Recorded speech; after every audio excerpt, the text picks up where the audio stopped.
needs a masked man when the Vision is doing a perfectly good job of hurting themselves? Welcome to a brand new episode of your new wrestling obsession. This is Off the Mat. Tonight, we are going to go through our Elimination Chamber picks. But first, let's talk about what was, hands down, the worst week in professional wrestling. I thought SmackDown was a snore fest, and then we get to Monday Night Raw, and what was that unwatchable garbage? Oh my God! Listen, I try to defend. I try to defend a lot of the shows and a lot of things, but I sat there scratching my head, saying, "What the hell was going on?" From the unfortunate Bronson Reed injury, which he actually injured himself before that move. I think he injured himself when he got picked up by Chad Gable, Americano, and brought him back. He ruptured his shoulder. So apparently they say two shoulder injuries. It's not just the bicep, shoulder injuries. So I don't know if it's the bicep, shoulder, 4 to 6 month recovery time. It looks like a bicep because he goes to dive over to break up the pin, and it's on the opposite arm he dives on it, and you see the bicep just go exactly. Bounce. But they're saying multiple shoulder. So I don't know if what triggered it. He might have heard it and then tried to shake it off. But when he got picked up and he got suplexed by Americano, the real Americano, I kind of wonder if maybe he had another shoulder injury that doctors told him, it's not going to get any worse, so you don't need surgery right now. You can just keep going. And he was going to do surgery during downtime or after Mania. And when he did the dive, it just took out the rest of the bicep. And it was like, all right, well, see you later. 4 to 6 months. Have a good one. With that, and then the Maxine Dupree. What God, the hell was that? That was horrible. That was so horrible. Natty Neidhart is not working. And it's a shame because she built herself up doing the death matches in GCW. She's doing killer work, which for AAA, she just is not. It's not transitioning well to Monday Night Raw. It's not working. I don't think the fans understand it. And to have her just fight Maxine Dupree, four times, whatever the situation is, and then getting knocked out, opposingly getting knocked out. Is that part of the whole freaking thing, or she was like really knocked out for real? Who the hell knows? All I know is that Monday Night Raw was the worst. And you know what? And I'm not taking anything away from Jey Uso. All right, fine. Last minute you had to give Jey Uso the win because Bronson Reed was actually supposed to win and go to the Elimination Chamber. So now that ruins the whole storyline with the masked man who was supposed to come out. And now, what do you do now? Now, all right, the Vision is cursed. That's obviously what there's a strategy here that ever since Seth Rollins faked the knee injury that he had, it's been downhill with the Vision. Yeah. Dude, I mean, if I'm Logan Paul, I'm trying to get as far away from the Vision as I can before exactly.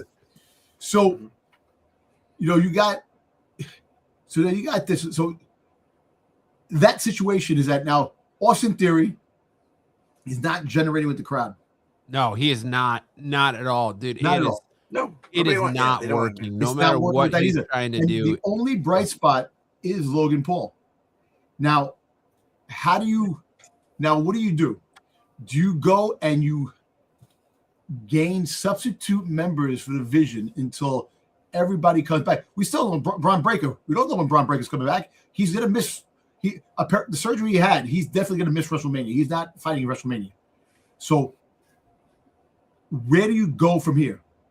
So do you get a couple of substitute members that come in, and then you have a crazy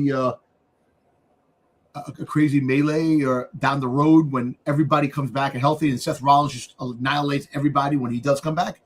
Or you say, you know what? I think the Vision is no more Vision. But the story, look, the biggest thing for WWE right now is the masked man and the freaking box. If you really put it in perspective, there's nothing else going on. You had Brock Lesnar come out on Raw. You paid Brock Lesnar to fly to Raw to bring him out in what could be like the most entertaining segment you had all night. Because Raw didn't start bad. Raw started really good. And then it just died. And you brought Brock Lesnar out there to do what? No, you had open challenge, not do anything. You could have marched Obafemi's ass out there. Had Obafemi. Nothing. Obafemi, you had in a freaking backstage segment in the back with the freaking Rusev. You had Jay Cargill come out. All right, fine. You were picking Liv was picking her opponent for WrestleMania. Fine. You got Brock Lesnar there, and none of these guys can wrestle. There's nothing. You can't have anybody fight to make the show better. It's a go-home show before a pay-per-view. They're not. Exactly. I know, but look, this is the problem. Remember I told you who's Brock Lesnar fighting? I said LA Knight. I forgot LA Knight is in the Elimination Chamber. It's going to be Obafemi. Obafemi's going to answer his open challenge. But he's going to answer the open challenge, and he's going to lose to Brock Lesnar because of Rusev. You got to make some kind of a story there. That's the only way you're going to have something work. He's going to have to lose or get attacked. He beats Brock Lesnar. So Brock Lesnar is going to be a punching bag for everybody and not win any more matches. No, they're just trying to build Obafemi up to be that giant monster. So they're going to have Obafemi beat Brock Lesnar. But, dude, go back to the Maxine Dupree Natty match. That match, there was no crowd noise. I actually checked my TV. I yelled at my kids because I was like, which one of you mess with the remote? Because there's no audio on the TV. It was just dead silence. It was just dead. It was completely dead. Listen to me. So, I've tried watching reports to see what the deal is. If she really freaking was knocked out, and they had to call it off, or it was just a lopsided match that make freaking Natty win. They say, listen, I'm tired of you. I'm better. That's it, and just move on with it. But that made no sense. Made no sense whatsoever. I just don't understand. Like this, the whole thing with the box, the crate, dude. You can't have a human being in that box going back and forth. And if it's Danhausen, they're cooked. Listen, it can't be Danhausen. You listen, to have a mystery box like that and have fucking Danhausen come out. No, come on, man. I actually think it'd be kind of funny. I think it'd be kind of funny just because we're talking about all this and just have Danhausen come. What's WWE gonna do with a gimmick like Danhausen anyway? Like I don't think it's gonna transition well. That's the thing. They already have their supernatural gimmick in the Wyatt Six, and that's going nowhere. Yep, because they didn't do it right. And Danhausen isn't really a serious gimmick. It's kind of jokey. It's like he's a freaking goddamn a mime, right? And whatever he does, the whole fact is that, but he was good on AEW. People, the fans liked him, but now the WWE is hoping to get that magic. But dude, they need wrestlers. There's too many injuries. The storyline's all fucked up. Where the hell the Masked Man now? Where is he going to be? Where's he come? So what are we going to do with the Masked Man? That's the problem. Who cares about it now? Everybody's out. Like I said, the Vision is doing a fantastic job taking themselves out. They don't need a Masked Man to run around. I think at this point, you pivot. You have Austin Theory be in a match. You have the Masked Man attack Austin Theory, take off the mask. It's Logan Paul. At this point, you pivot to Logan Paul because Logan Paul's already kind of been the mouthpiece of the Vision the last couple of weeks. He's been doing all the talking other than Paul Heyman. You pivot. You have Logan Paul as the Masked Man and say that, he was doing it to get back at the Vision for bringing in Austin Theory, overlooking him, overlooking his star. You make Logan Paul that Masked Man and you pivot away. Or you make it the Vision all together. Bad Bunny, you're bringing Bad Bunny back, make him the thing. I don't want Bad Bunny in wrestling. I know, but they're interested in bringing him back. He's gonna win the fight. That's gonna be a match. That's gonna be a pay-per-view, a PLE match. He's coming regardless of fact. I don't care about PLEs down the road. You need to book WrestleMania. We are literally days away from Elimination Chamber, and you just booked the Elimination Chamber match Monday night, 5 days before the fucking PLE, and you're still figuring out who's going to be in the chamber. Well, now that that been set. We should have our WrestleMania. WWE can't sell tickets. They're bitching about not being able to sell WrestleMania tickets. They're half sold out. I'll tell you what, SmackDown's here on the 13th, I think it is, of March. It's here in Phoenix, or maybe it's the 12th of March, something like that. No, it's 13th. No, 13th of March. They're doing buy one, get one free, or buy two, get one free tickets for that show right now because they can't sell out that arena. Let me tell you something. It's a disaster WrestleMania is going to be because you don't have the star power to really draw the crowd in, to really make the excitement. They only need that one marquee match, and sadly, CM Punk versus Roman Reigns ain't it. Nope. It's the most interesting thing they've got going on, but there's no build. You're getting more build for CM Punk, Finn Balor than you're getting for CM Punk, Roman Reigns, because we haven't seen Roman Reigns. You really want to make TV? You want to make things happen? Finn Balor wins the friggin' belt in Elimination Chamber. At this point, I agree with you. At this point, he wins the belt. He wins the belt, and then you make it a triple threat match with Finn Balor, friggin' Roman Reigns, and CM Punk. And then on the other side, the SmackDown side, you make it a 5-man.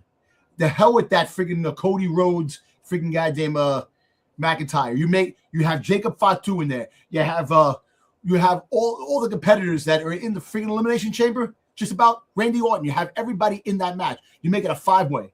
You make it interesting. That's the only way you're going to generate some kind of something that's going to make like, oh wow, this is interesting. But having Finn Balor win that belt because they overlooked him, they joke all that stuff. Remember I was saying that you had to put the belt on McIntyre to give him some kind of credibility because he's been close losing and he's been fucking a hell of a performer doing all these things. They finally give it to him and they're making him. He's doing his job. Give the belt to Finn Balor. And what happens is he wins the belt. After he wins the belt, he gets jumped by the friggin' Judgment Day. Friggin' JD and friggin' goddamn friggin' Dom, Dirty Dom friggin' attack him. And when WrestleMania comes, he wins, he has the belt, he keeps the belt, but you just have some kind of speculation. Because let me tell you, so what's happening now? Yeah. That whole thing with the Dirty Dom, his dad winning the belt. His father, freaking Rey Mysterio is gonna retire at WrestleMania. That's gonna be his final match at WrestleMania. You've had it come down to AJ Styles, who just retired, said he'd rather retire at the Royal Rumble than retire at WrestleMania because WrestleMania is losing its prestige. Look at them. Hey. Losing it. WrestleMania, the showcase of the Immortals, is losing its prestige. And he's 100% right. Yeah. It has been very lackluster ever since it went to that 2-night format. It's lost all of that spectacle going to that 2-night format. 2 nights, corporation run. You're freaking guy. And I understand you want to try to get more matches in there. Do you know what? How about make the freaking goddamn the shows Monday Night Raw and freaking Friday Night SmackDown shows, good shows. You have one marquee match in there, and you have mid-card matches that are good, that'll get people's attention. And then when you have to pay, you're worried about making money. That's what I'm trying to say. Remember, I've been saying this since the beginning. Corporations ruin it. Look, one of the big friggin' rumors out there is that Vince McMahon is in the fucking box. He's in the box to buy back him and the Saudis. He's gonna buy back WWE with him teaming up with Saudi Arabia and buying, and then he's gonna win. Listen, Vince ain't buying shit back until this Janelle Grant thing's done because she's gonna take him for damn near a half of what he's worth. So they ain't buying shit back, and that's to say that TKO is even interested in selling. But here's the thing. I don't care who's in the box. It's a stupid gimmick. And that's all WWE has right now is gimmicks. That's it. They're trying to live and die by the gimmick. Dude, I never want to see Natalya versus fucking Maxine Dupree on my TV again. Ever again. Becky Lynch and AJ Lee, their promo work lately has been atrocious. AJ Lee sucks at promos. She has not been able to cut a good promo since she came back. And her husband is CM Punk, one of the best in the business. How is he not out there writing promos for her? Mm-hmm. How is he not helping her with her promos? Dude, I don't know. And if he is, I don't know what's going on there. I'm going to tell you what. Their promo games have been shit. Everything on Raw, I'm ashamed. And I'm embarrassed for AJ Styles that he had to retire on that episode of fucking Monday Night Raw. They couldn't put together a better show for him to retire on than that shit-ass episode of Monday Night Raw. That was the best part of Monday Night Raw. Dude, you didn't have tears in your eyes when they played Creed, Higher Man, and it was so they could have put a better song. I know. Creed, come on. You put Creed in a highlight reel of someone's career, is going to put tears in your eyes, man. That should put tears in my eyes, man. I sat there. I was choked up, man. Freaking AJ Styles, man. Come on, man. All I know is that was great. That was the best part of Raw. And I said it. I texted you. That's the best part of Raw. And it was. Well, the start of Raw was good. The Vision stuff was good. And then once Bronson Reed got hurt, it was all downhill from there. They had to improvise. Hey, look, I understand you have to put the show together and you have to try to do the best you can. And again, I'm not mad at Jey Uso. A lot of people hating Jey Uso because he won. But I'm not mad at the fact that he won. That was the most logical thing you could possibly do at that particular time. Unless you had another member of the Vision step up, and like Logan Paul could have stepped up, you could put him in there and have him go to the Elimination Chamber. But he was already in the Elimination Chamber, so you could. Well, it's the next progression because you're gonna do El Grande Americano versus original Grande Americano, mask for mask at WrestleMania. Yeah. So you're not gonna put El Grande Americano in the Elimination Chamber. You're not. He was the most logical person. It was. Who else are you gonna do it over? Exactly. So. You had that. I'm gonna tell you this, to skip Raw and SmackDown, NXT, man, you had 4 freaking championship changes, man. My boy Ethan Page finally lost his freaking goddamn belt to freaking Stephanie Fakir's freaking boyfriend. Fucking lost that. The tag team championships went. Sol Ruka wound up getting attacked by Zarya. Fucking wound up attacking Sol Ruka. Yeah, they finally pulled the trigger on that. Dude, so that was a pretty good show compared to the 2 shows, SmackDown and Raw. The brightest thing on SmackDown, you got Trick Williams. Whoop that Trick. Dude, Trick Williams, his promos, he's funny, man. He's 98 Rock, dude. He's 98 Rock. And to be honest with you, I want to see SmackDown when he's on because he's funny as shit. The best part of SmackDown was the confrontation between Cody Rhodes and Sami Zayn. Yes. You never want to be told, and as a man, you never want to be told that, you have all the potential in the world, but you can't get out of your own way. And when Cody hit Sami with that line, I was like, oh boy, that's cold as ice, son. He's not wrong, but that's cold as ice. We're going to have a heel turn. Someone's turning heel. Sami Zayn might turn heel, but then they're talking about Cody. So listen, like I said, you got this look, the gimmick shit is done. Like bring back a lot of the wrestlers that you freaking goddamn let go. And I'm all for Killer Cross coming back to bring back the Monday Night to give some season because Monday Night really. What was he gonna do? What's he gonna do? He's gonna be the new leader of the Vision. I saw the promo where Paul Heyman texted him during that interview, and they really went hush-hush about it. Yeah. So I don't know. Maybe they reached out. But he's the MLW champion right now. What are they going to just have him vacate the belt so he can go back to WWE? Yeah. Dude, maybe if he wants to go back to WWE, that's his thing. He wants to be there. Yeah, it's great. But WWE doesn't want Scarlett. They already have 5 other girls that look just like her. I know. Dude, you sent me that. There's that new referee that's going around. A blonde. Yeah. Blonde. You could line up. And this is no disrespect, but you could line up her, Liv Morgan, Alexa Bliss, and Tiffany Stratton. Yep. And who else? The Glamour. Monroe. Blake Monroe. Blake Monroe.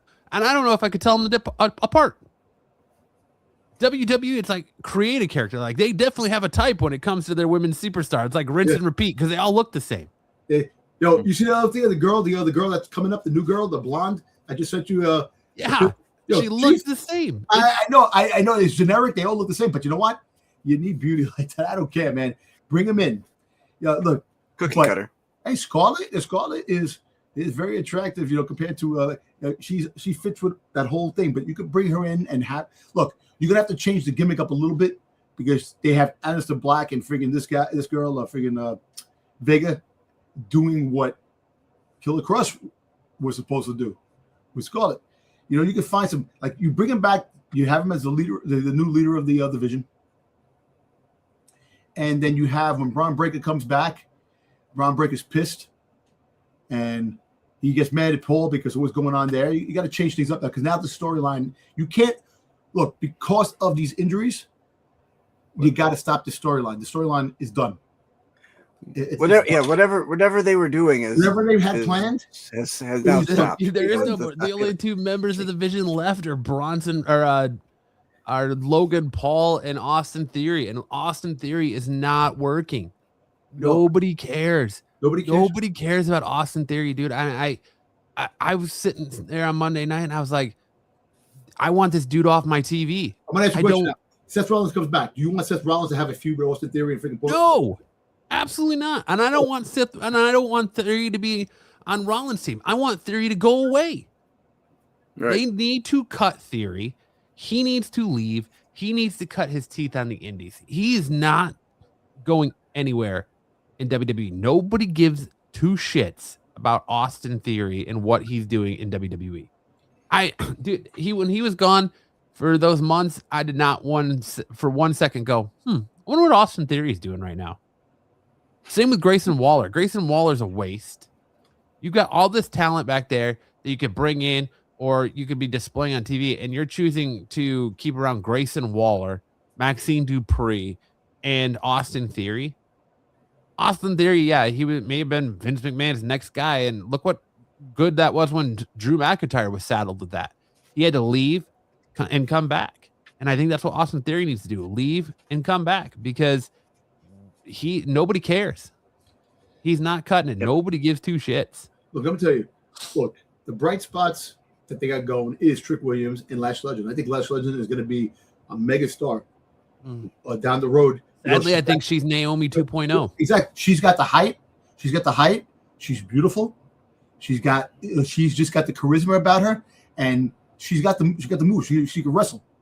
And dude, I always think when she's in the ring and how she clotheslined freaking Io Sky, and Io Sky like just freaking like got destroyed. I'm just saying that she is definitely up and coming, and I just, look, Grayson Waller could have been a good character.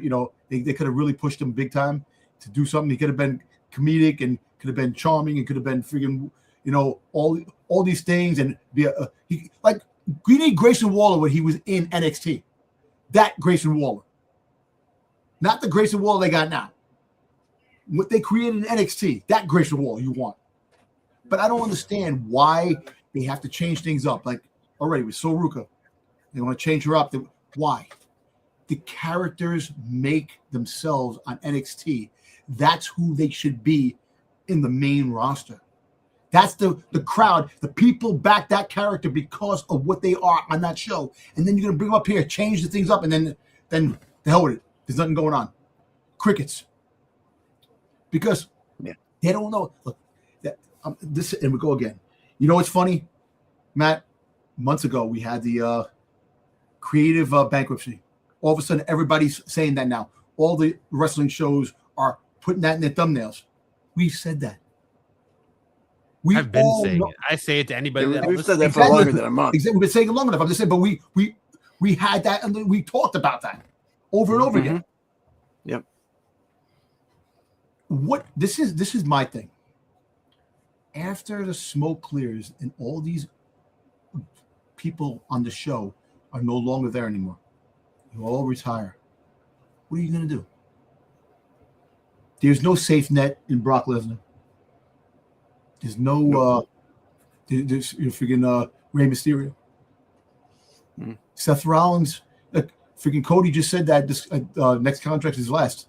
We don't know how long the contract's going to be. We don't know how this contract he just got. The next one is last. He's in his 40s. Seth Rollins in his 40s. Roman Reigns is in his 40s. these guys are leaving. They're going to be leaving. CM Punk is going to be leaving soon. Mm-hmm. What do you do? How do you not generate good storytelling and have the up-and-comers start building them up? Yeah, you got Javon Evans now in the chamber. You got Trick Williams in the chamber. You bring your two young talent you got going now in the chamber, trying to push them forward. Is that the best bet? Me personally, I think it's pretty cool that they're showing love to these guys and they push these guys forward. Yep. Keep the momentum going. Give Trick Williams the best scenarios you possibly could have. Don't have him in the championship picture all this little time. Then all of a sudden you fucking drop him and he's no longer to be found.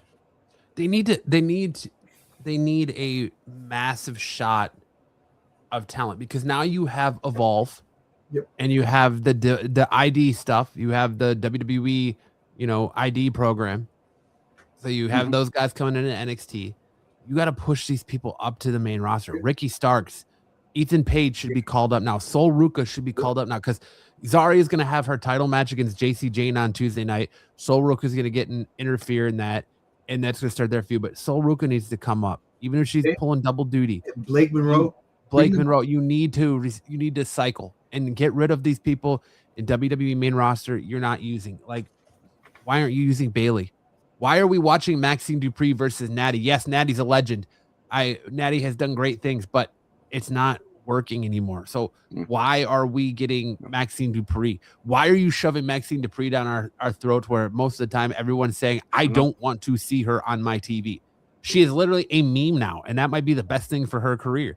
Like, I memed her on Monday when I went to X and I took the picture of her laying there after Natty hit her in the post, and I was like, this is me after realizing I'm an hour and a half into Raw and I've still got 2 more to go. Yeah, there you go. And it's like, where are we? There's no, and you've got the creative heads, whether it's fucking Bruce Pritchard or Michael Hayes. Dude, I'm here to tell you, Triple H and WWE, Unreal has done nothing good for you. Nope. Because all you did was shine a light on the incompetence of the people around you. And Michael Hayes went on a podcast and talking about Chelsea Green. Chelsea Green, the best things on WWE. Yeah, she's great. And then you say, he goes on this podcast and says, oh, well, Chelsea Green, she's there to build stars like Tiffany Stratton. And, Chelsea Green is way better than Tiffany in all aspects.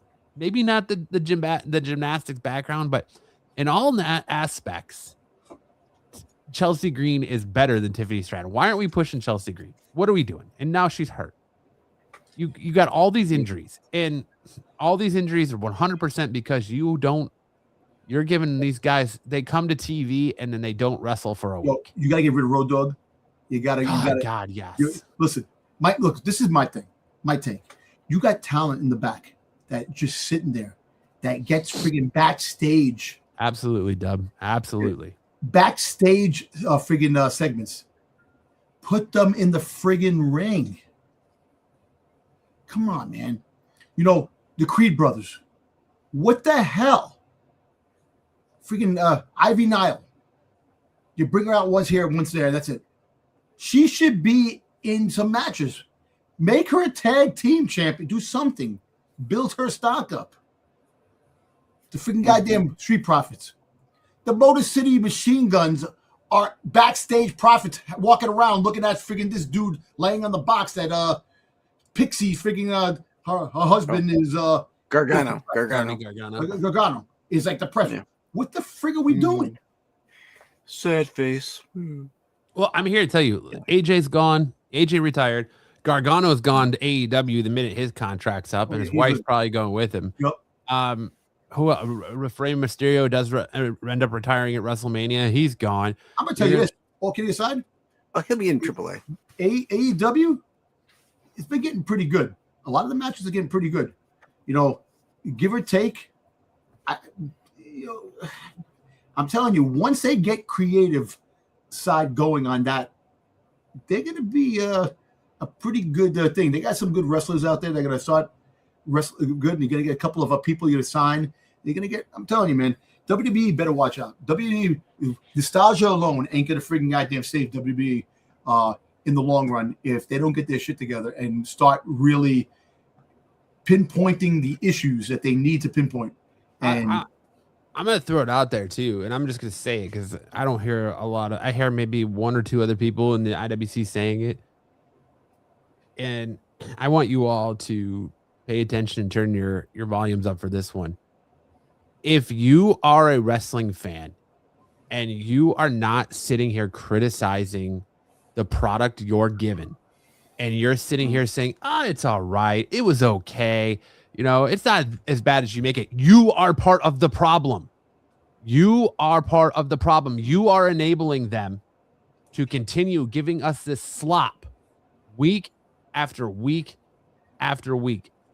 People going to these shows and paying ridiculous ticket prices to watch the absolute garbage they're giving you. You are part of the problem. And Triple H coming out and saying, oh, well, you know, I don't want to, you know, you don't get an opinion and da-da-da-da. Dude, it's because you don't like the criticism, because you know deep down the criticism is true. Mm-hmm. We are fans of the product. The fans are the reason you're here. You are here to entertain us. That's why you are in business. That's why you have a company. Entertain us. Mm-hmm. Why is it so bad that you don't want to give the fans the push of the people they're backing? LA Knight, Michael Hayes literally told The Undertaker on The Undertaker podcast, we can't push Chelsea Green now because the fans that are behind her won't be behind her if we push her. What are you talking about? That is literally the dumbest statement you've ever made in your life. That because we're behind her because you're holding her down, because you put a ceiling on her, a cap. That's why we're behind her. No, that's not it. Dude, we're behind her because she's good. She performs, she entertains, and she should be. She does great work. Friggin' LA friggin' Knight has been putting the work in there. Mind you, yeah, fine. You want to turn around and say that he's a carbon copy of The Rock, Stone Cold? You know, all right, fine. This and that. Trick Williams is a carbon copy of 98 Rock, and the fans are loving it. What's the difference between Trick Williams and LA Knight? Yes, Trick Williams. You know, look, we trashed Trick Williams for the NXT. You know, we were talking about, this is mic work, this and that. He's getting good. I'm telling you, he's the best thing on SmackDown now. He is one of the best things on SmackDown right now, and probably going to get even better. That's a low bar. You know, when you compare other wrestlers to legends, it is a low bar. That's the sad part. You know, you compare other wrestlers to legends. You know, it's hard to take. The LA Knight is doing his job. He should have championship gold at least one time and taste it. You know, I hope he wins the Elimination Chamber. I mean, he did. He had the he had the United States Championship, and it was kind of he had two really boring runs with the U.S. title. I'm talking about champion. I was thinking being the freaking WWE champion or being the SmackDown World Champion. You know, we needed good feuds. We don't have the feuds we used to do in the day. We don't have a Michaels. We don't have a Michaels Bret Hart. We don't have a Stone Cold Rock. We don't have, you know, a Mankind Undertaker. Come on, the Stone Cold and the Hart Foundation storyline. That shit was gold.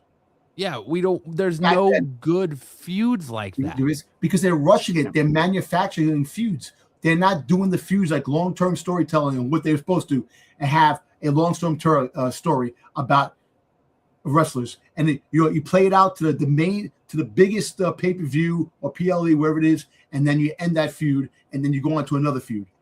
They're not doing that. They're just pushing. Oh, let's put these two. You know what? Let's write a paper. Oh, Trick Williams, freaking LA Knight. There, put it together. Why? What's the feud? Oh, well, you know, because Trick is more a heel and LA Knight. No, dude. Let me tell you something. Trick Williams, he's a heel, but dude, they're singing "Whip That Trick" everywhere he goes. So, and the lemon pepper steppers is becoming a shirt. My lemon pepper steppers. Yo, come on, man. You know, So it's hard to be a heel. And like I said, you got the show Unreal that's doing nothing for the freaking brand. Trash that, get rid of that. To me, that's the dumbest thing they ever made.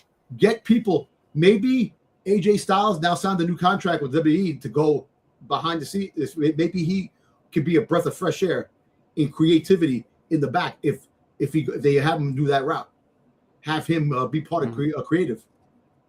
He's just going to be in NXT until his son, because his son wants to wrestle. So WWE wants him there so that he can train his son in NXT, and he's going to work with NXT in the Performance Center and people. He ain't going to be creative on Raw or SmackDown. You got to get it's like I said and like Dub said, you got to get Bruce Pritchard out of there. You got to get Michael Hayes out of there. You got to get Road Dogg out of there. You got to get these old heads out of there, out of Triple H's ear, and let Triple H cook. Where is Black and Gold Triple H? Where is that Triple H? Where is that booking? Like, dude, where's the Triple H that was ahead of creative for NXT when NXT was outshining the main roster? Like, did the heart issues have you lose that edge you had? Like, where to go? Yeah. I think the question that always pops up when you say, get rid of this, get rid of him, is then who? I don't know who the answer is for these guys, but I do know that having those three out of there is probably gonna increase creativity, because you don't think that there's somebody else behind the scenes, but everyone they have that can bring creative. I'm not saying there isn't. I'm saying I don't know who. Well, I'm saying I don't know who. I'm sure there is. I think I found out what's in the box. They bring it back to computer, freaking GM.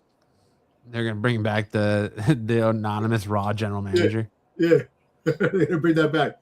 That was interesting back then. Bing, bing. I'm just like I sit here, and I scratch my head. I want some entertainment, man. Watching Raw and SmackDown, you sit there and you're like, what are they doing? You have a shitload of talent. All right, fine. You knew the way things were going to go for the Elimination Chamber. You knew Tiffany Stratton was going to win.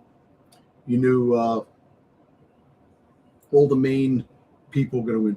I wanted Liv to freaking goddamn pick Jay Cargill. That would have been interesting if she picked Jay Cargill. But you knew that she was going to go to Stephanie Vakir. We knew that was going to be the issue. Mm-hmm. And now they were building that up. Raquel is part of the Elimination Chamber. You know what? Make Raquel win the Elimination Chamber. She's not. I know she's not, but have her win, and that would be a very interesting dramatic with her and Liv, because you're gonna have. This is the implosion of Judgment Day,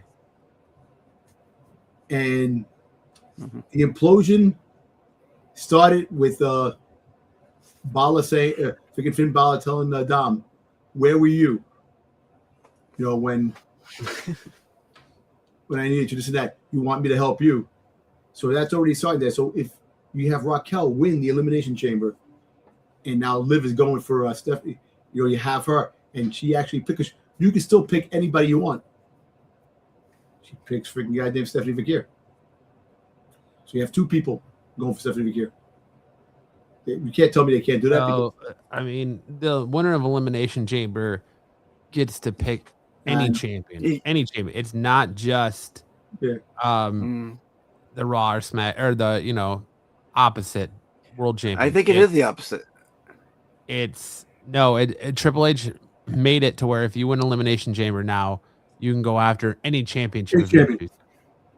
So right, but didn't they say because there was the Rumble winner gets to pick someone and they get to pick someone, they were only going to do 1-1? Me personally?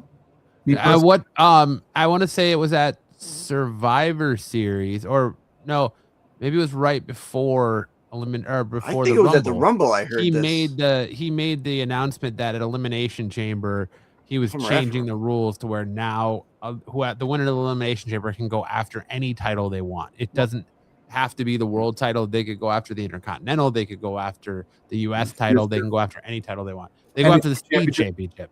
Look, I'm gonna tell you this. How about this?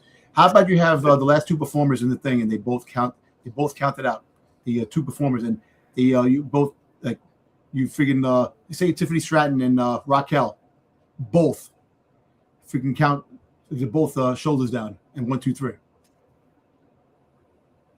You know, I know that it's not a win, but the fact is that the last two participants, you could still have Raquel going after Stephanie Fakir, and then you could have Tiffany Stratton doing Jake Hogan, having the Jake Hogan match, having two winners for the Elimination Chamber to make it interesting. Do some kind of crazy stuff. I know it makes no sense, but Dub says sorry, but I don't ever want to see Jade on TV. She can't wrestle or cut a promo. She looks good. She's got the physique. Yeah, she does. Come on, Dub. Give or take, but she's good. She's good eye candy on the freaking show, man, on TV, man. But it's just you got her wrestling one time for a championship belt, and what are they doing, man? Champions are supposed to be freaking wrestling. It's like you're holding hostage a championship just to have in your hand and not do anything. It tells you that what wrestlers do you freaking have? That you have to wait for PLEs to have things happen. You have nothing brewing. Mm-hmm. Yeah, you have Grace. What's her name? Grace Jordan. What's her name? Jordan Grace. Jordan Grace. I said it backwards. Yeah. Jordan Grace, and she's feuding with Jade Cargill, but that's still. So when are they going to fight? You're going to fight the night before Elimination Chamber? Probably on SmackDown tomorrow night. Yeah, tomorrow night. I think she is fighting tomorrow night with her. That's what I think she is. I think she's going to championship match. But I don't know, man. I think they had it on the website what the matches were tomorrow. The Masked Man. Back to the Masked Man again. That and the box can be the only things that save wrestling now. And if the box turns out to be a disaster, probably it's going to be a disaster. You can't really have a human being going back and forth in that crate, unless Dan House is the vampire. He changed his persona to a vampire, and he can stay in the box. So tomorrow night on SmackDown, men's Elimination Chamber match participants go face to face. Rio defends the WWE Tag Team title against the Irresistible Forces. Her and Rhea. I don't know who the is. Oh, Rio. That's freaking Rhea Ripley and freaking Io Sky. Is that wait? Rhea Ripley Io Sky versus. They're gonna fight again. And Nia Jax. They're gonna fight again. Obafemi is fighting The Miz tomorrow night. Okay. And Jordan Grace takes on Candice LeRae. Okay, and no. Okay, there's no championship match. There's no. All right. That's not according to this. What they put on the website tomorrow.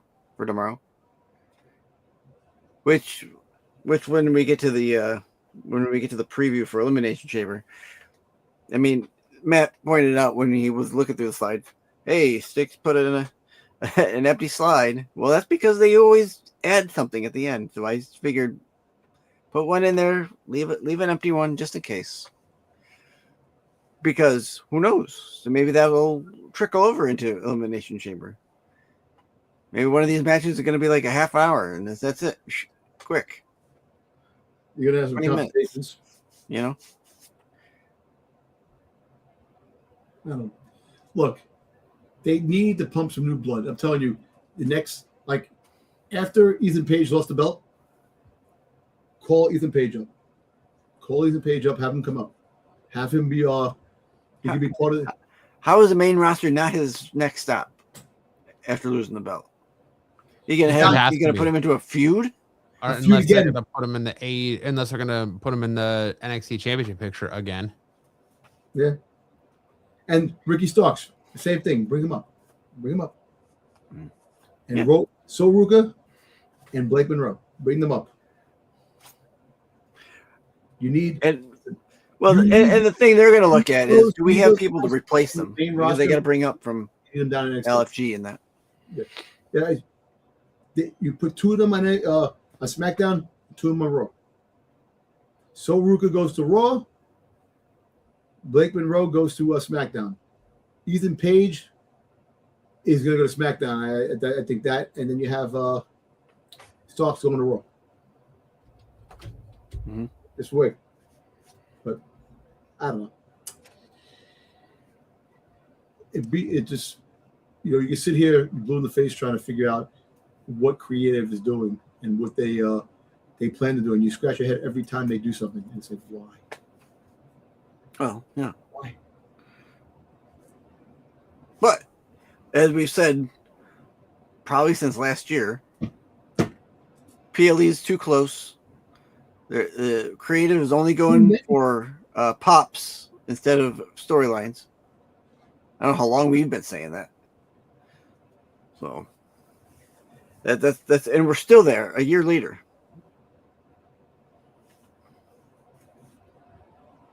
I don't even know what more to say about it, man. I'm so tired of devoting 2 hours, 3 hours every Monday, 3 hours on Friday to watching SmackDown and watching Raw and watching everything that we're given right now.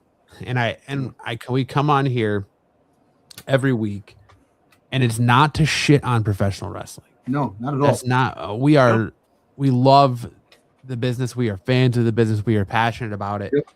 We want to see it rebound and do a better job. That's the main thing. That's what we want. We're not here to bash and trash anything. We're just here to talk about things that we love. And it's like with everything that we love. Now, when it comes to things that entertain us and things that we love. And when you look back to older times, I keep mentioning the Attitude Era. They had great story. It's not even they had a great story. They just had great performers. They had people to step up to really make the product look good. And they did have story because when they built things up, come on, think about it. When Rock was part of the Nation of Domination, Stone Cold won the belt, the Intercontinental Championship, off a snake to Jake Roberts. And that's when he goes, you just lost it. He threw that shit in the river. The week after, Rock had it, became the People's Champ. These things, those little things that make a story, that make a story, that build things upon. Yeah, I know it's long gone. Hey, look, we should have a product that basically is for kids, and the kids don't care about story. They want to see their heroes. They're like real life superheroes again to the young kids out there that love professional wrestling. But that's the wrong crowd to cater to because I know the kids don't have the money. I know that's the thing. So they're banking on the parents, the people who came before. But we're the ones that are criticizing because the story sucks. If we're paying to have our kids come to go see these shows, give us something what we can remember. The nostalgia that we grew up with. To give us the excitement so we could tell our kids and have the kids, this happened, they had this professional wrestler, blah, blah, blah, and the kids can love it even more. But when the adult that's bringing their kids are having the problem with the brand because they're not performing the way they should, the storylines stink. Unfortunately, we have many injuries. Because you go again, house shows help performers wrestle and train. You took away the house shows. They're pushing these people 1, 2, 3 into a match, into things without the extra ability, the extra to get the reflexes going, the blood flowing into matches with wrestlers that they normally don't fight. It builds up your callus. Exactly. And plus, you're fighting people. You have to learn really quick to understand people's move. When you have the house shows, you fight in the house shows the opponent that you have beef with down in a story. You fight in the house shows so you learn how to wrestle that person. And the house shows are gone. And they're traveling all these pay-per-views, doing all these things. They not having to practice like they did. They don't have the time why to do that. People are getting hurt. That's why, hey, freak things do happen. We all know that in wrestling. At any given day, someone can get hurt because it happens. Mm-hmm. You're high profile and performing and doing things, jumping off the ropes, freaking doing flips and doing all these crazy things. Things happen. But when you don't have the practice and you don't have the house shows to help manifest that, you're going to get hurt more times than none because they don't have that. And it's a shame that WWE, the corporation that they became, they want to make money, but they don't want to give a good product. They say they claim they care about the fans. They don't care about the fans. They care about making a buck. That's what they care about. They don't give a shit about us. And that's the truth. But you know what? I think we beat this shit. We beat a dead horse. Let's just go to our predictions for the Elimination Chamber and at least have some kind of a glimmer of hope and have a fun thing to see with the best thing, the best picks we could possibly that we can make and enjoy that at least. Do that. All right, Sticks. You're up. Right, your time to shine. Let's give our picks and match card predictions for Elimination Chamber live from Chicago, Illinois this Saturday. Chicago, the Windy live City. From the Windy City here. Windy City. Elimination Chamber. Let's go. I've put these into the order that I think the card is going to be this week. It was just random. We got the women's Elimination Chamber match. Tiffany Stratton, Asuka, Alexa Bliss, Rhea Ripley, Kiana James, which I was so surprised that she got. Actually, let me tell you something. She's better. She's an up and coming star. I'm happy that. No, I know she is. Oh, I know she is. And secretly, I hope she wins, but I don't think she will. Just got to wear a smaller top, which is great.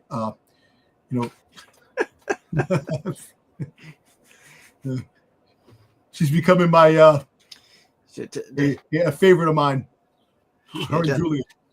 Dom's a member of that itty bitty bikini committee. She's like she walks around like that business school teacher with the glasses and walks around. Yeah. Remember they used to, I don't know, I can't remember who the girl was that used to do it in AEW when they first started, but it's kind of the same thing. You know who she reminds? She's the female version of IRS. The way she dresses. IRS. She carries a bag and she walks around. Yeah. All she needs is the suspenders. Yeah. I like the suspenders. Actually, if she has the suspenders, no top, just the suspenders going across. Perfect. Oh God. Okay, Dom. What's your we're going off track here. All right. The views and opinions of Dom Tober do not reflect those of Off the Mat or its subsidiary Absolute Geek or Sticks Boy 73. I'm sorry. But you know what? We know. We get it. All right, go ahead, Matt. Who do you got? Well, honestly, I don't see Tiffany winning it because she just came back from injury. Mm-hmm. I don't think they're going to put her right back against Jade Cargill. Nope. Again. I don't see Asuka winning it. I don't see Alexa winning it unless they're going to break her and Charlotte Flair up. And I think it's time. I think it's time for Alexa Bliss to turn heel on Charlotte. Yep. Kiana is doing great work, but I don't think she's winning this. She's not going to main event WrestleMania or be in a title match at WrestleMania. And I don't think it's going to be Asuka because I think they're leading towards Asuka versus Kyrie. Yep. Rhea Ripley. I think Rhea Ripley is going to win, and she's going to face Jade at WrestleMania because I think that's where we're going to get Io Sky versus Julia is at WrestleMania. Yep. So I think you're going to have Rhea versus Rhea's going to take on Jade at Mania, Io versus Julia at Mania. And that's where I'm going to go. They're going to hold double titles or try to go for double titles. And then they're going to probably end up dropping the women's tag team titles to the Bellas or something like that. So I'm going to go with Rhea Ripley. Okay. All right. All right. You know, I'm with you a lot on this, Matt. Tiffany Stratton, she came back from injury. She's going to have to come back and like regain her status of where she was before she got hurt and actually lost the belt. Give her some time to chase the belt, which will make her a better, even better than what she was before. Alexa Bliss, that is eventually going to happen. Going to turn heel on Charlotte, and I think Charlotte tries to help her, and it doesn't turn out right, and that's where we'll probably get, the heel turn. Kiana James, she is going to hold her own, but she's not ready yet to have that. Nobody wants, unfortunately, nobody wants to see Kiana James versus Jade Cargill. That's the if you really think about it, she's not ready yet, and I still think that she's going to end up having a feud with Julia down the road that they're going to break up, and Julia this and that. Asuka is going to have Kyrie.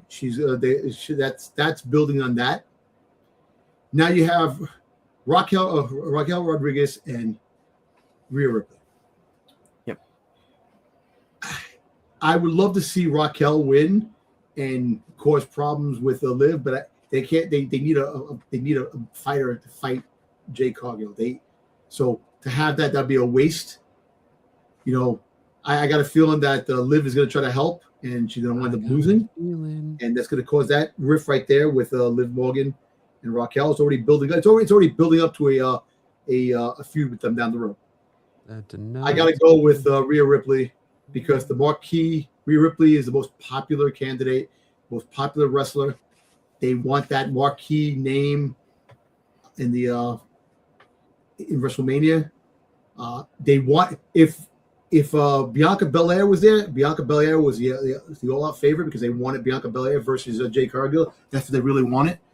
But for the next best thing, and probably even better, would be Rhea Ripley versus Jade Cargill. So I'm going with Rhea Ripley. Listen, I'm right with both of you because I think you both are right on spot. Kiana James, much as I would love to see her win, she's not going to go on to face Jade Cargill.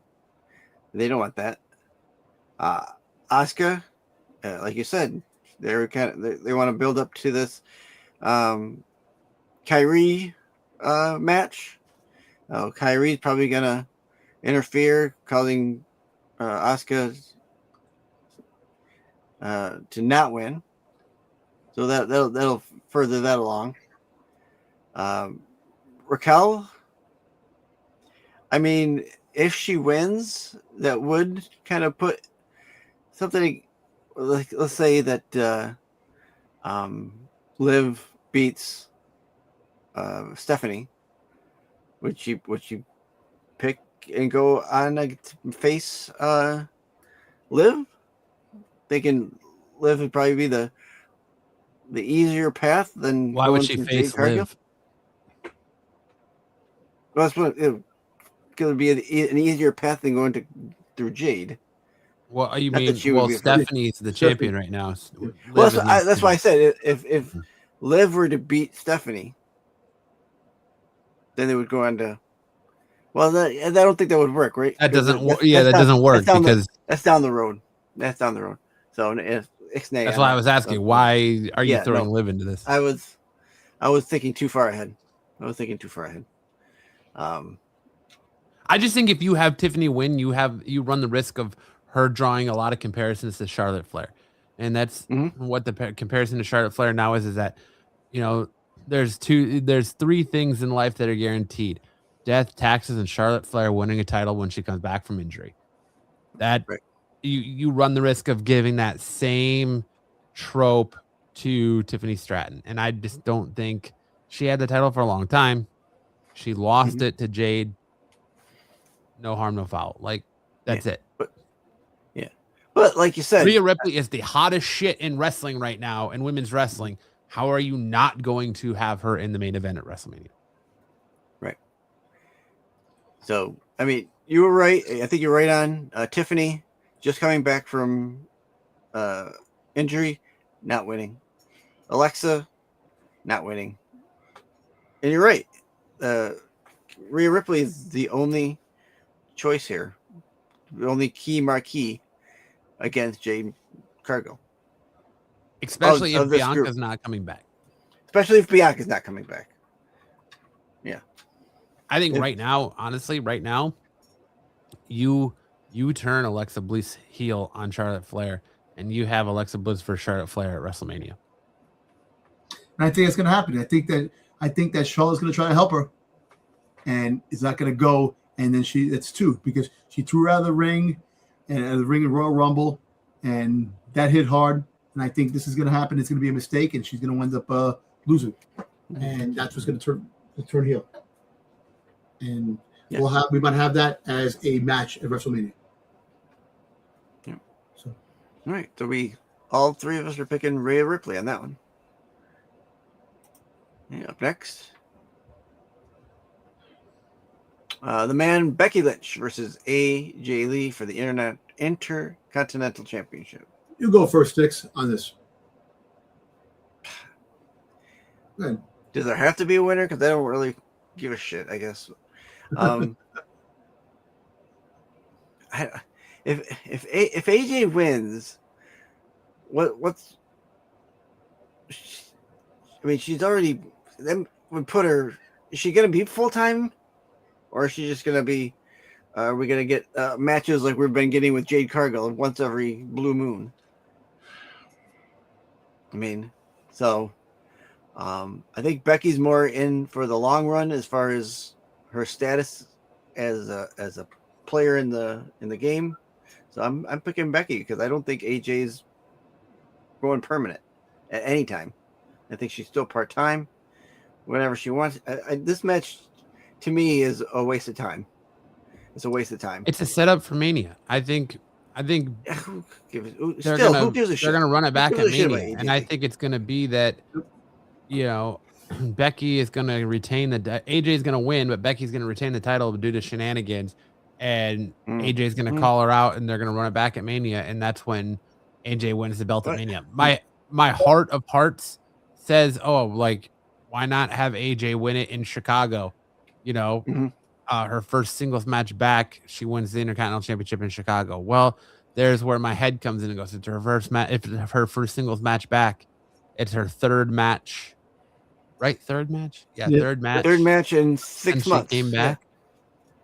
Yeah. You want her on the WrestleMania card. Where does she go from there? I don't. Maxine Dupree, they're gonna run this back at WrestleMania, and I just hope the build to the Mania match is a lot better than this has been. And so I'm taking AJ to win the match, but Becky to retain the title. I got you. Okay. All right. I got you. You know what? I'm with both of you guys, and that's the same thing I was thinking, because the marquee match is going to be WrestleMania. They have them fight in WrestleMania. That you have to give it. Look, it's like the same thing with CM Punk. Go back to CM Punk. You're in Chicago. What do? You have to have a part where AJ wins due to a disqualification, due to a count out, due to some other shenanigans. Exactly what Matt said. She wins, Becky retains, and that win forces them to meet in WrestleMania. And that is where the money play is, where AJ will win the belt. So, yes, AJ Lee wins through some kind of disqualification, count out or something like that, and Becky retains. And Becky, their big fight would be WrestleMania. But the problem is, to me, the problem is, if she wins it at Mania, you're only going to get another. I know, but dude, think about it. Against Becky again? We're going to have 4 matches from her in you had 3 months? Roman Reigns holding the belt hostage for 3 years. He was there when he felt like it. And he was a champion. So he did, but there's a difference between him holding the way he held it Let me tell you something. And for him coming, he was out. He was out sick. They said hold it. Then he had to go through COVID. So he had a couple extenuating circumstances. No, but Sticks, you got to think about this. Listen, right now, Becky Lynch has made this belt a prestige belt. AJ gets the belt. So I don't know. Come on now. Well, anyway, I'm just saying the fact is that if AJ gets it, she gets it. Yeah, she'll fight a match here and there. She'll fight in pay-per-views, but you'll get championship matches with the up-and-comers. Because once Becky loses this belt to AJ Lee, that's it. You don't have them fight anymore. There is no rematch. Who do they have on the roster for her to fight? I'm just saying you're gonna have other girls. That's why you have all these up-and-coming, these young girls that are on the team. That are they better be bringing everyone in the kitchen sink because they don't have anyone to build up an intercontinental. Right now, they don't have two separate brands. They have one brand. Hell, they don't have anyone to build up a heavyweight champion. SmackDown and Raw are not separate brands right now. So you can have people from SmackDown trying to get the Intercontinental Championship. That's going to be their only saving grace. That the Intercontinental Championship goes to SmackDown. SmackDown gets it and stays on SmackDown a little bit. And you bring the U.S. Championship to Monday Night Raw. So why does it matter? You're just hot potatoing mid-card titles. I know. If you're not going to build up the mid-card division, who cares what titles on what show? But you know what? I know, but I'm saying you will build the title card. AJ Lee is the pioneer to with Becky Lynch came after her. She was the pinnacle, the Diva Championship. So think about it. I think the Diva Championship was gone before Becky came in. Yeah, no, it wasn't. No, it wasn't because Charlotte Flair held it. Yeah, yes. And Charlotte had Becky came in, so Becky came later on. But I'm just saying, the whole fact is that AJ Lee wins it, then she'll fight whoever is available to fight. But the biggest stage, WrestleMania, is. Did he really just say she's gonna fight whoever is available to fight? That's exactly what. Yeah, that's some logic right there, Dom. No, I do whoever's available to fight. I know. Listen, I dug that out. I had hard and deep for that one. But I mean, no, really. Listen, the shenanigans that she like I'm with Matt on that. That she Becky Lynch loses through disqualification, but keeps it the belt, and that's what's going to cause that whole fight on WrestleMania. There you go. So AJ Lee wins through disqualification, count out. Interference. Yeah. Count out. Was it interference or count out? Well, listen, they're gonna give her the same thing when Maxine Dupree won through the count out. That Maxine, she won, that Becky Lynch was stuck outside, Maxine Dupree went into the ring, won. They're gonna do the same type of thing with her. The friggin' that sequence. There you go. Pulling the same shit out of the same dirty hat. Because they don't have any fucking goddamn content. They figured take the same shit and recycle it. I'm excited to see what ass pull they have out of who's in that box. You do. You and me both. We're gonna find out Saturday on the live show, right? Hank? Yeah? Live show, maybe? Yeah, I don't know. I don't think it's worth it. No, it is not worth doing a watch along. Is it at 7 o'clock? Is it at 7 o'clock? 7 o'clock. What time is that? From Chicago, they said I think it's earlier. There's something with 6 o'clock. Yeah, I think 6 or 7. Well, Chicago's an hour behind you guys anyway, so yeah, they're 7 o'clock. If it's 7 for us, it's 6 for them. Well, I heard that WrestleMania is 2:50. So if it's 7 for them, it's WrestleMania is gonna be like 2:30. 8 for us. For Las Vegas. So Las Vegas is 2 hours behind you, like I am. So by WrestleMania it'll be 3 hours. Yeah. So yeah, because daylight savings. They have to have the pre-show, the pre-show, Arizona's favorite time, daylight savings time. Yeah. Yeah.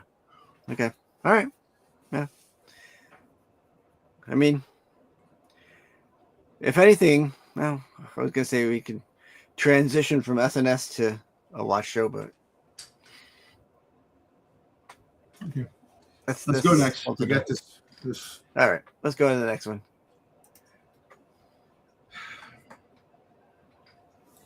All right, CM Punk, Finn Balor. I'm gonna have to say, my heart turns to Finn Balor. Finn Balor winning. You want to throw a major curve. You want to you want to shock the world. You want to say, holy shit, CM Punk lost to Finn Balor. Could we have a freaking Roman Reigns sighting that makes CM Punk lose the belt? I doubt that. But the whole fact is that if you really want to send shockwaves and have like a holy shit moment, you have Finn win. Mm-hmm. And you know what? I'm going to take Finn. I'm going to take Finn because the smallest part of me, says he's going to win unless they throw the loop where JD and freaking Dominic come in and they freaking interfere and make him lose. And that's what causes a rift for them. And then he goes after Dominic's belt as a demon. That's the only other thing that CM Punk I want. Wow. I want Finn. I really do want him to win. Oh, Jesus, Dom, you need to calm down, buddy. But you've given us such great color commentary, as in she's gonna wrestle whoever's available to wrestle, and now you're sitting here confessing your desires for Finn Balor. Yeah, hey, listen, I'm sorry, man. Listen, passionate wrestler, a freaking wrestling fan here. He wants to kiss his Blarney Stone. Damn, Sticks. He wants his shillelagh on his face. Damn, you guys, you see? Oh, you guys, man. You guys are just as bad as Bruce, man. I'm telling you, man. Don't worry about it. I look back at this stuff and I'll get you guys in the end. Don't worry about it. Look, now you're talking about getting people in the end. What are we doing here, Dom? Do you need a timeout, Dom? Are you trying to tell us something? Nah, listen. All kidding aside, CM Punk is winning due to outside interference from Dominic and JD. Really? And okay, Finn is going to lose, and I'm telling you, Finn is going to go after the Intercontinental Championship with Dominic and fight him as a demon. There you go. Yep, I 100% agree with everything Dom said. I would love to see Finn win just to shake things up for Mania, and it gives Roman Reigns more fuel since he's coming back to Raw on Monday night. Mm-hmm. But JD and Dom are going to cost Finn the title, and Finn is going to leave the Judgment Day and turn face, and we're going to see a demon Finn Balor versus Dominic Mysterio at WrestleMania. Yep. For the Intercontinental Championship, and he will take that title. Ooh, but when is Dom's title match versus Vikingo before WrestleMania or after WrestleMania? I think it might be before. Yeah, it's before because remember Dom was saying, "Do I have you guys back? I'll have a match this week." So I think it's coming up. I think it's before WrestleMania. So I think that's what.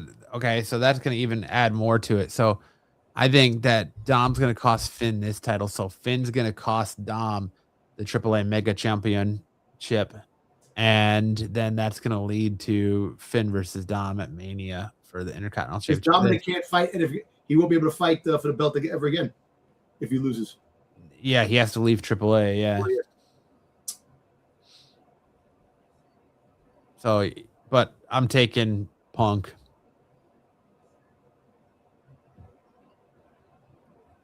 Sticks, are you there? Are you live, Sticks? Yeah, no, I was looking to see when the AAA thing was. I mean, they have something every Friday, but they have their weekly TV every Friday, I think. Or Saturday night, actually. I think it's coming up. I think Dominic was asking Jay. Well, he told, but they had the match. They have the match coming up. The other match because he lost. Because if you don't know that Dominic lost his qualification for the chamber. He doesn't say anything about him. Well, they don't have really pay-per-views, but it's just on YouTube. Yeah, it's on YouTube. Yeah. So, well, listen. As far as this match goes, I've kind of liked Dom's idea up until what he's talking about today. He's picking CM Punk, but I like the idea of switching up, getting Finn, having Finn win over CM Punk. I would say that yes, we're not going to get a Roman Reigns sighting, but March 14th. March is 14th. the Okay.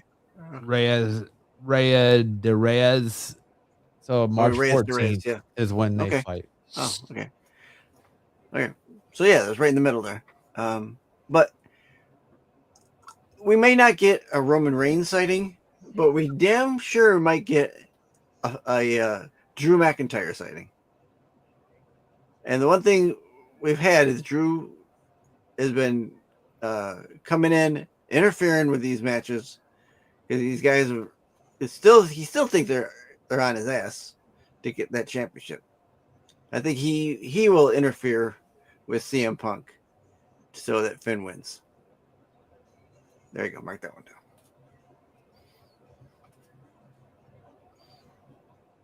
All right. So, there you go. Yeah, that's my pick on that one.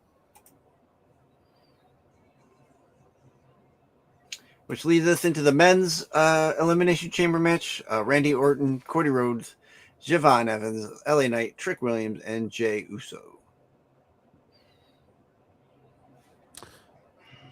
I think Randy Orton wins this, and which is going to lead to a fatal 4-way at WrestleMania.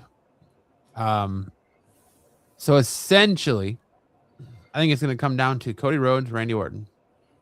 Mm-hmm. And I think probably LA Knight will be the last elimination, right? So LA Knight gets eliminated. They leave the chamber door open as Randy versus Cody fighting each other. Drew McIntyre comes out of nowhere, hits Cody with a Claymore. He's beating down Cody and Randy because he tries to put Randy on top of Cody for the pin, and Randy gets up. And as they're arguing, Jacob Fatu shows up to fight with McIntyre. He fights McIntyre off, and Randy hits Cody with an RKO, pins him 1, 2, 3 for the win. And that's going to lead us to WrestleMania in a fatal 4-way. That's a whole lot in there. That's a lot. And you know what? I don't think Matt's wrong about that. But I do think the fact is that the person who attacked Jacob Fatu will be exposed in the chamber. He's in the box. Yeah, he's in the box. Or I'm just saying, I think Randy Orton is the perpetrator of Jacob Fatu. I've said that before. That he's going to find out, and Jacob Fatu is going to come in and go after Randy.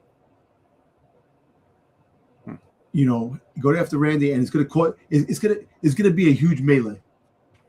And McIntyre will interfere. He definitely will interfere. And Nick Aldis is going to be pissed. So you know what? You want to play these games time and time again? You're not just fighting one man. You're going to be fighting a whole bunch of men. You're going to have a fatal 4 or a fatal 5-way. Plain and simple. And that's going to be your WrestleMania card. To make McIntyre's match interesting, have a fatal 5 or a fatal 4. That's going to be the thing. Randy Orton, I do believe Randy Orton does win this. As much as I want LA Knight to win. But Randy Orton does win this. And like I said, McIntyre interferes and Jacob Fatu. And listen, it might turn out to be freaking Cody Rhodes being the man that freaking took out Jacob Fatu. You don't know. To give Cody Rhodes more of an edge that he gets knocked out and they let Randy freaking pin Cody. So we'll see. But yeah, Randy Orton is your winner in the chamber. Okay. I want to tell you this, man. Javon Evans is going to probably have the highlight of the night. Mm-hmm. Guarantee he has the highlight of the night with one of his crazy jumps or something like that. Yeah. So, I'm not against having interference in this match. In fact, McIntyre could interfere in both matches. I would assume, but I don't know. I just don't know on that one. For my last 2 in this match, I'll shrink it down to the last 2. I'd like to see Randy Orton versus Javon as the last 2. I think that would make a good final two. Javon isn't winning. Randy's gonna take this one, absolutely. But I think they're really showcasing Javon recently, and I think that would be a good way to showcase him, have him be one of the last two in the Elimination Chamber. He'll go for that OG cutter or whatever, and Randy will get him for the RKO. And then pin him. 1, 2, 3. Done. There you go. Drew McIntyre is going to factor into this somewhere, though. Of course. So, I don't think you're wrong. I don't just don't. I'm not going to say it, though. I don't think you're wrong, though. That he could. Oh, I think it. I do. You think it's a done deal that he's going to. I think it's 100% a done deal. Yeah. I mean, I'm not going to speak for Dom, but whoever ends up being the last person and pin the other person, they're going to win. Hey, you guys are really good. You guys are really pulling my ass tonight. Thank you. Yeah. I mean, when you're out here giving Nostradamus like wisdom like that, my man, you gotta expect to take it on. She's gonna fight whoever's available. Talk, man. I think it's legitimate talk. What I'm saying. You're right. You're not wrong. It is legitimate talk that somebody is gonna fight. No, your statements aren't wrong. That's just the way they. This is what you call the language of dominees. Dominees. Okay. Yeah. All right. We'll have to get the translator on here once in a while. People who wouldn't know Dom would think he was drunk. Yeah, I'm drunk, full of life. It's just the hustle and bustle of New York City gets into him every day. That's all. Just taking the damn trains after 6 o'clock to get home after the gym. I just want to freaking get in clothesline everybody. All right, there's our blank space in case they decide to swerve us with an extra match tomorrow. Yeah, I don't know. I'll take the winner of the winner. There you go. There you go. All right, so Elimination Chamber. I got to change that from Sunday Night Main Event. Elimination Chamber is on Saturday, so next Wednesday or Thursday, when I think it'll be Thursday next week, when we have our show, we will have our tallies for the points and our point system to see who will take our Elimination Chamber belt.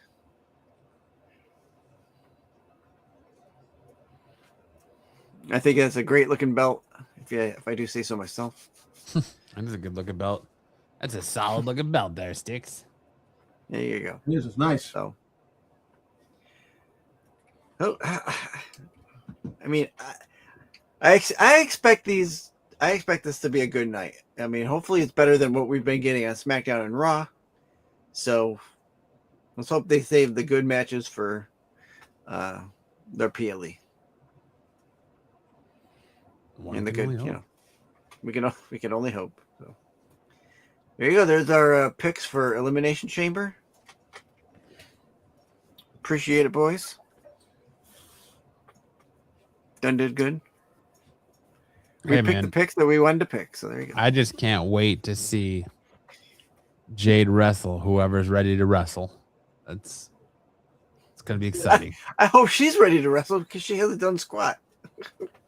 This is true as well. Yeah. But listen, I don't think she's been doing any dark matches or main event matches like Obafemi did last week. Did you see that? Where people were saying he was getting shortchanged because they were putting him on main event? No. I'm gonna tell you. Some people were saying he was getting he was getting cut off the roster already because he's on main event. Main event is just a, he's gonna look. He's going back and forth right now. He's gonna want to sign.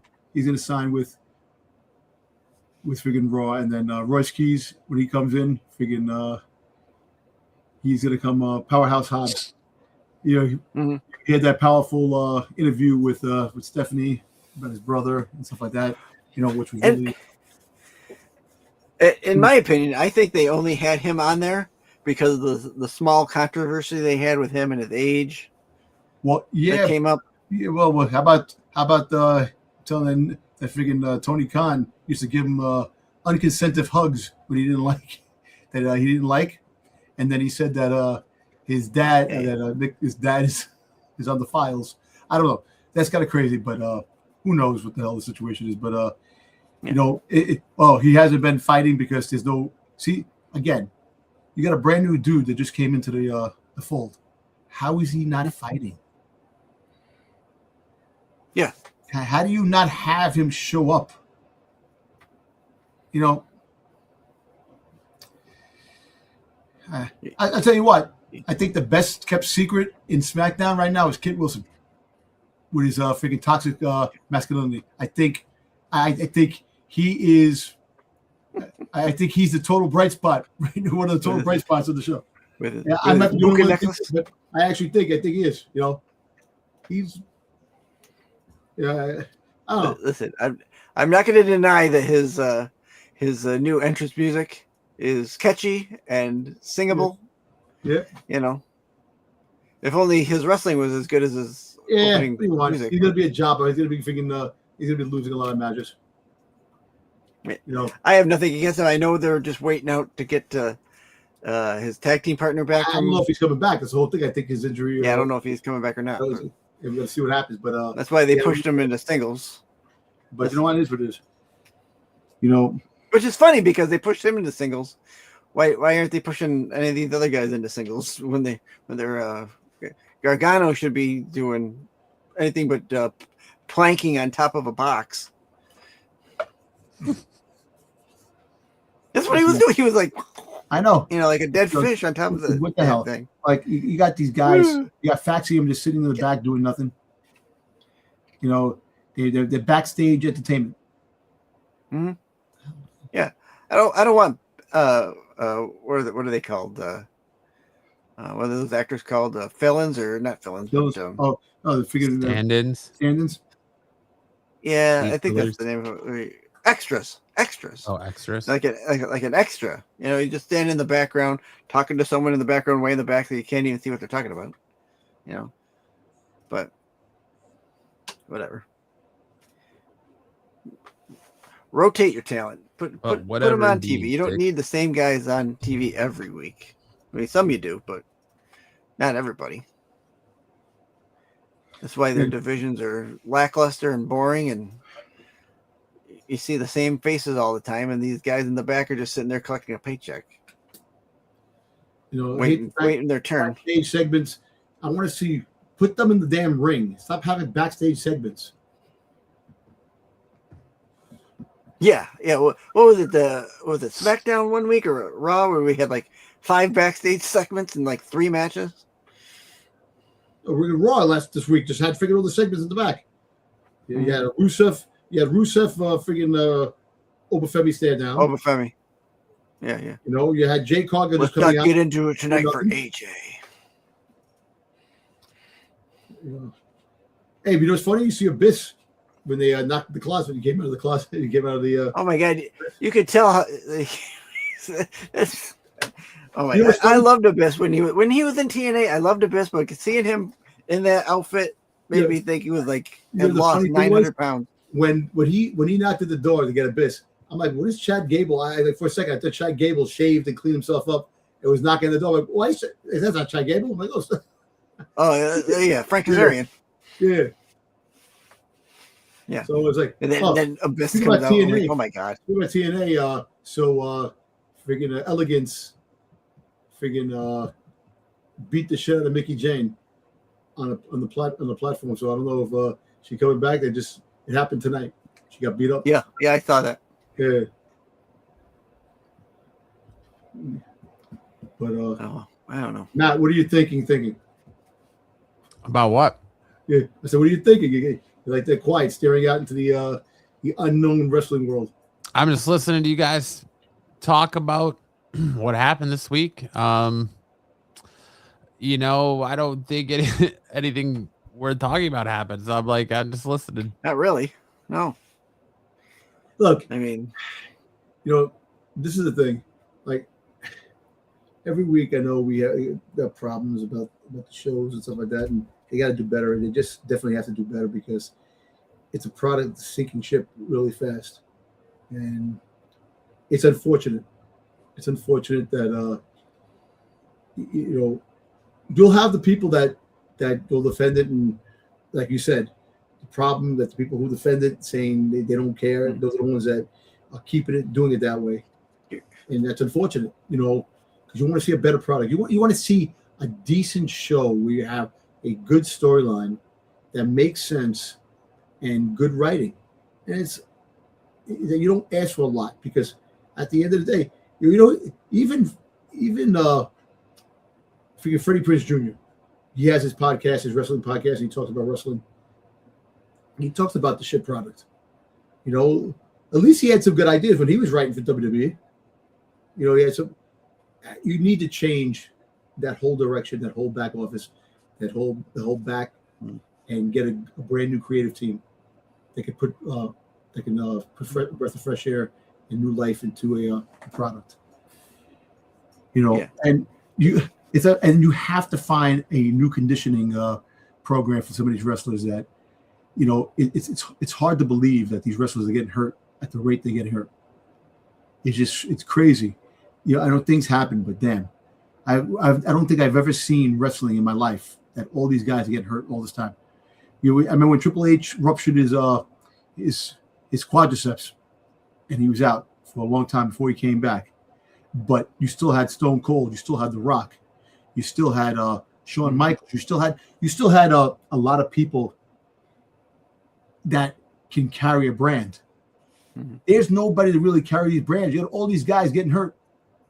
You got big guys that are major parts of plot. Like not one guy where you can pivot.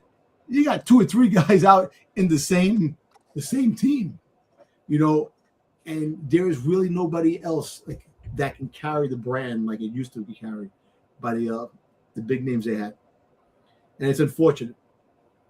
You have friggin' Roman Reigns showing up every 3 months when he feels like showing up. You have CM Punk. He's there every day, most of the time coming out championship. Fine. Mm-hmm. But really, if you think about it, who else on Raw can carry the Raw brand to make it? Like we've been saying, or like you've been saying, we've all been saying it. They got to get more younger kids up there because they're pushing these older guys. And listen, 40 isn't really old, but when it comes to what these guys are doing in the ring, it's old. You get old fast, right? Exactly. But they're pushing these guys. They're not pushing the younger kids. Hopefully this starts to trickle in with like Trick Williams and Javon Evans and Obafemi coming up. Start pushing them, but they haven't been. We've been getting more CM Punk, more Cody Rhodes, more. What they need to do is Roman Reigns now. In NXT, if you have a run with the belt, they're not here. They're not going to be here. If you have a run with the belt, you lose the belt right to the main roster. You had your championship run, you had your push. Now you're going to go to the main roster, and the next person who grabs that belt has that significant time in NXT with the championship belt until they lose. Then you find, look, this is not a time of holding people back and not bringing them up. Obafemi had the championship for a while. He lost it, came back, won it again that one little time, and then he figured that he put it down and he wound up going to the main roster. That's what they need to do now. Listen, they need Ricky Starks, they need Ethan Page, they need Brooklyn Road, they need Sorga. They need them to come up to pump new life into the other brand. They need somebody, and they need to start making some stars ASAP to a point where you want people like, holy shit, this guy's great, that can carry a show. Because I'm telling you, all these people getting hurt, there is nobody to carry a show. And you're just freaking trying to make the best show you possibly can, and it's not cutting it. It's not cutting it. As much as I agree, and I've said it, my problem is going to be is these guys are coming up, right? We've still got guys getting injured. Injury now is at an all-time high with WWE. They've got more people out than they've ever had at any time. So these young kids coming up, working with these older guys, they haven't worked with them before. You're right, though. Right? They haven't worked with them before. I know. The chances of them getting injured is more higher because they haven't worked with these guys. Look, they need a system because right now, like I said, what do you think they're not making separate brands? You have a lot of people coming over back and forth. There's a lot of people showing up, like Rhea Ripley's been showing up a lot on frigging SmackDown. Well, she's a women's tag team champion. They can go between. I know they can. So that opens the door for her being the fighting Jay Cargill, like we said, that because she's been there, and they've been having all those stare downs for Jay Cargill, this and that. So that's the only logical thing they could possibly do. Mm. You know, yeah. You need, like I said, to find a common ground that's going to actually make sense and make these brands good, you know, and not hold people in the back. Listen, it should be whole hands on deck. Yeah. Have a friggin' a tag team 4-way melee. Have let those guys instead of being in the back to do something. Oh, I have no storyline for them. Make a storyline for them. Let me tell you something. Back in the day, when the Hardy Boys were tag teamed, Edge and Christian, the Dudley Boys, the freaking badass Billy Gunn and Road Dogg, they were constantly all fighting each other. Yeah, they had feuds. They had feuds with the Dudleys. You had feuds with freaking goddamn Edge and Christian. You had feuds, but they were all fighting each other. It wasn't just they would keep going after one tag team and one tag team would win, and the other tag teams would come in. They were always interfering each other. Right. What was this happening with the tag teams? You know, it's like because you don't have legitimate tag teams anymore. Your tag teams are a hodgepodge of dudes you just threw together. Your most legitimate tag teams are the Street Profits. Where have they been? Oh yeah, they're in NXT. Montez Ford is eating burger after burger, and you got Motor City Machine Guns. Where are they? Oh, that's right. They're just being used in backstage stuff. They had DIY. What happened there? Oh, that's right. Tommaso Ciampa walked away because he didn't like the direction the creative was using him. You have Pretty Deadly where they're, oh yeah, that's right. One half of them is hurt. So now you got Kit Wilson out here talking about toxic masculinity. Where Otis and Tozawa, they're not even really a tag team. They're just kind of thrown together because the other half of their Otis's tag team was shit canned years ago. Where's American Made? Oh, that's right. They're not being used on TV. Chad Gable's out there as El Grande Americano doing his own thing. They're not using American Made on TV. Like, where's the New Day? Oh, that's right. Xavier Woods is hurt.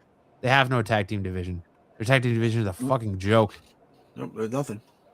It has been a joke. Yep.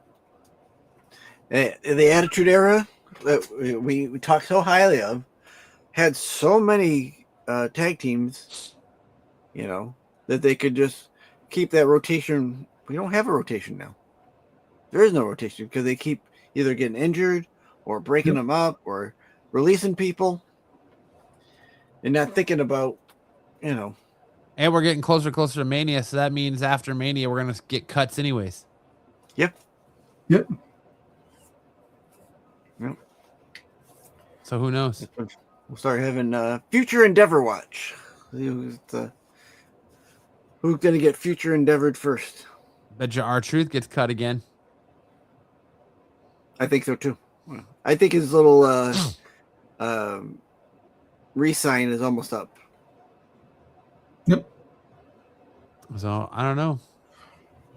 What else are the Dirty Dom dirt sheets rapping about this week, Dom, that you haven't covered yet? Let me see.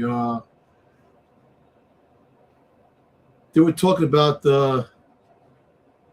Saraya that she that a possibility her making a coming back to WWE. After all the other times she said that she was going to come back, that she might be working her way back very soon. Who knows on that?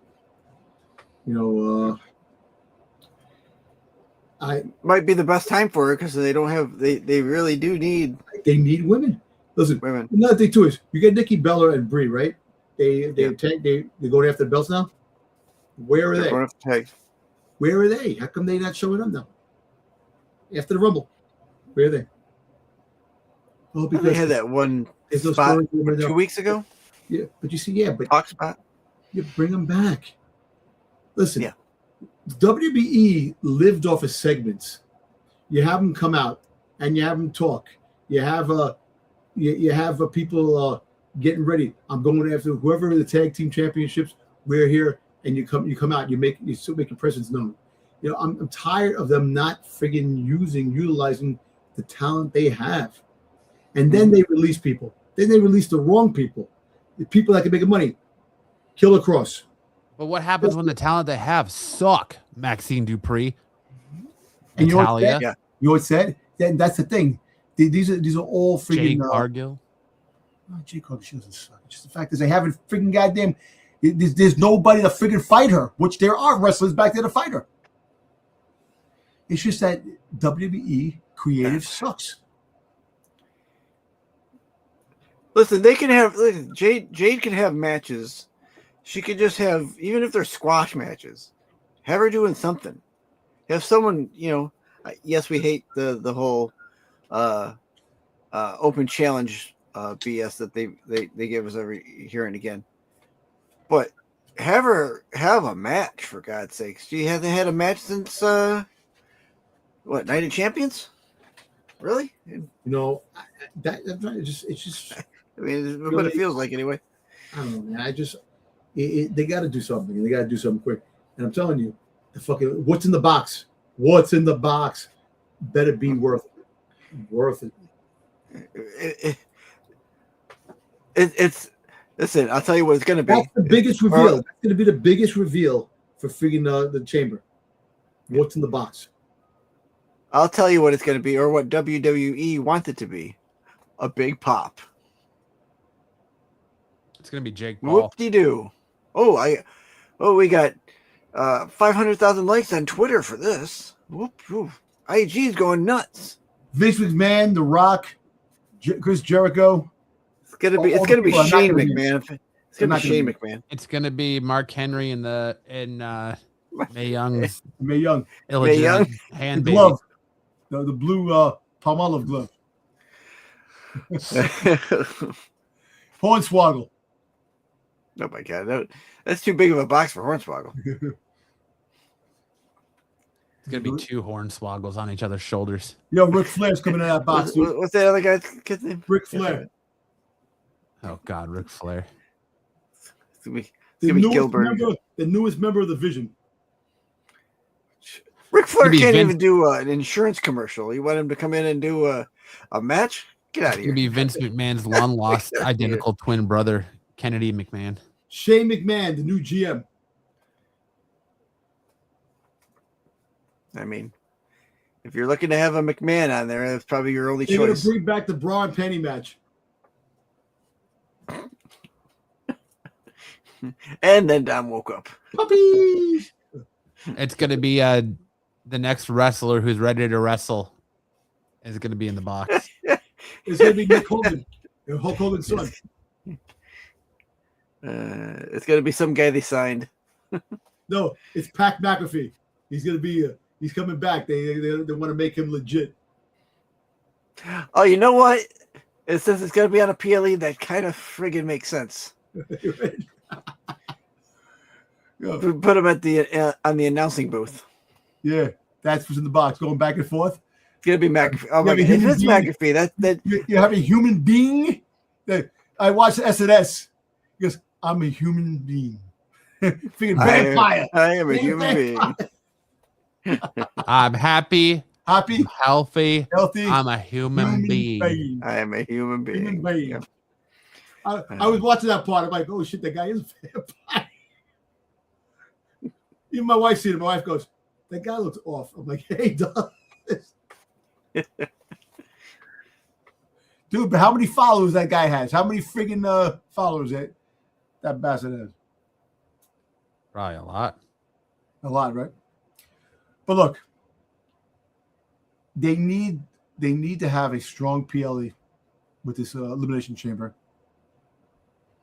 They need to have a big pop with that box.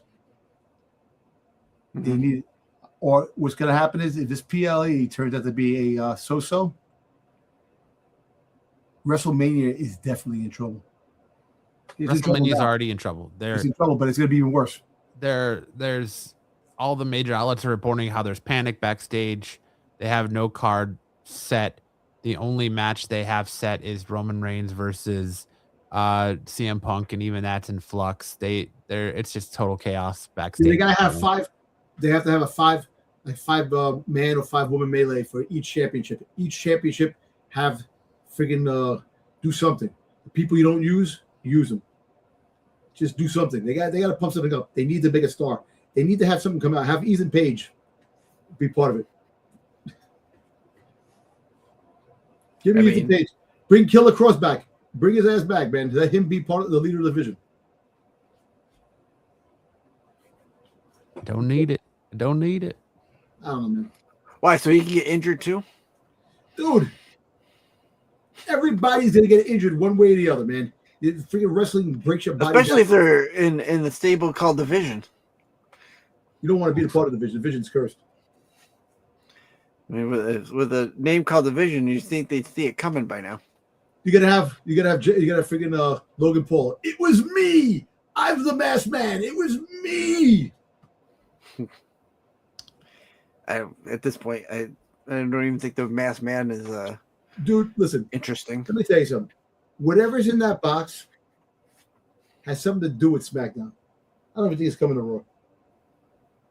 No, it's going to the PLE this weekend. Yeah, PLE. And whoever comes out of that box is going to be signed by SmackDown. I think. Listen, there was no word on Chris Jericho. Chris Jericho's going to come back at WrestleMania. That's the word on the street. We're going to get him back for WrestleMania. No, that's the word on the street. We're not getting him back for WrestleMania. He got time added to his contract. Tony Khan froze his ass. He ain't 2 coming. months, right? 2 months. He ain't coming. Tony Khan, the freaking goddamn that geek. Unless that's a giant lie to throw everybody off of the fact that he's in the box. Is in the box. He's gonna come out with Fozzy and start playing. Fuck, I hope not. He's here. The Ayatollah rock and roller. Waka waka. All right, man. Let's get out of here. Let's call it a night. I hope you guys enjoy Elimination Chamber Saturday night. Thank you all so much for hanging out. Thank you, Dub, for being active in the chat. If you guys want more from us, you can check out Sticks every Tuesday night on his channel for his Doctor Who Rewind. You can check them out, Sticks and Dom together, out tomorrow night over on Renovision on the Qualified. You can check me and Sticks out every Saturday night on SNS, as well as you can check Dom out on Sundays over on the Star Wars show on Renovision. And as always, you can check us out here every Thursday night, same turnbuckle time, same turnbuckle channel, as we're bringing you all of the greatest and most up-to-date news in professional wrestling right here on your only place for wrestling obsession, Off the Mat. And that note, Dom, take us out with some words of wisdom that are better than what you've already dropped on us. I was gonna do something like that. I was gonna end it with something like that too. I was gonna say, if you want to walk someplace, once you're there, you're there. Nostradamus like levels of words of wisdom. But on that, I am happy. I am healthy. I'm a human being. Enjoy Elimination Chamber. We'll see you guys on the other side next Thursday night, right here on Off the Mat. the ring, the lights go down. Roaring crowd, they scream and shout. Chants echo, shaking the ground. Warriors clash, the game is found.